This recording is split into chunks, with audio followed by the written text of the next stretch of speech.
স্কুলে ছাত্রের মৃত্যু ঘিরে চাঞ্চল্য, উঠছে গাফিলতির অভিযোগ। মহর্ষি বিশ্ববিদ্যালয়ের তৃতীয় শ্রেণীর ছাত্র আয়ুষ কুমার নাথের মৃত্যুকে ঘিরে তীব্র চাঞ্চল্য ছড়িয়েছে। পরিবারের অভিযোগ, দীর্ঘদিন ধরে স্কুলে শিশুদের সাথে অমানবিক আচরণ করা হতো। অভিযোগ অনুযায়ী ঘটনার দিন প্রথম পিরিয়ড থেকে অসুস্থ বোধ করছিল আয়ুষ। সেই শিক্ষিকাকে বিষয়টি জানালেও তাকে মাথা নিচু করে বসে থাকতে বলা হয়। পরে সহপাঠীদের কাছে সে জানায় তার মাথা ঘুরছে। পরিবারের দাবি, ভারী ব্যাগ নিয়ে নিচে অ্যাটেন্ডেন্টের কাছে সাহায্য চাইতে যাওয়ার সময় সিঁড়ি থেকে পড়ে যায় আয়ুষ। অভিযোগ, পরিস্থিতি গুরুতর হওয়ার পরেই পরিবারের সঙ্গে যোগাযোগ করে স্কুল কর্তৃপক্ষ। এই ঘটনা নিরপেক্ষ তদন্তের দাবি তুলেছে অভিভাবকরা। পাশাপাশি দায়ীদের বিরুদ্ধে কড়া পদক্ষেপ ও ভবিষ্যতে ছাত্রছাত্রীদের নিরাপত্তা নিশ্চিত করারও দাবি উঠেছে। আয়ুষের মৃত্যুতে এলাকায় শোকের ছায়া নেমে এসেছে।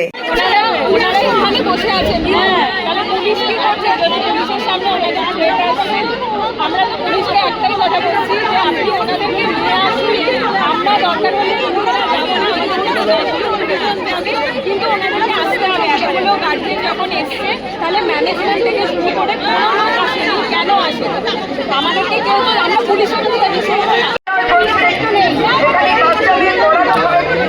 সম্পর্কে কোনো রকমের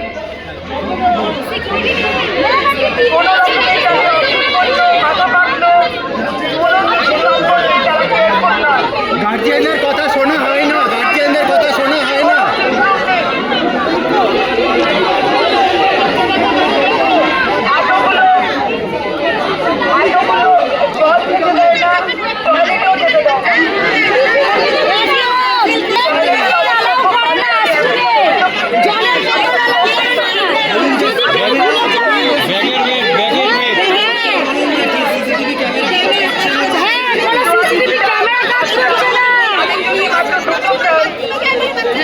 জল খেতে দেওয়া হয় না।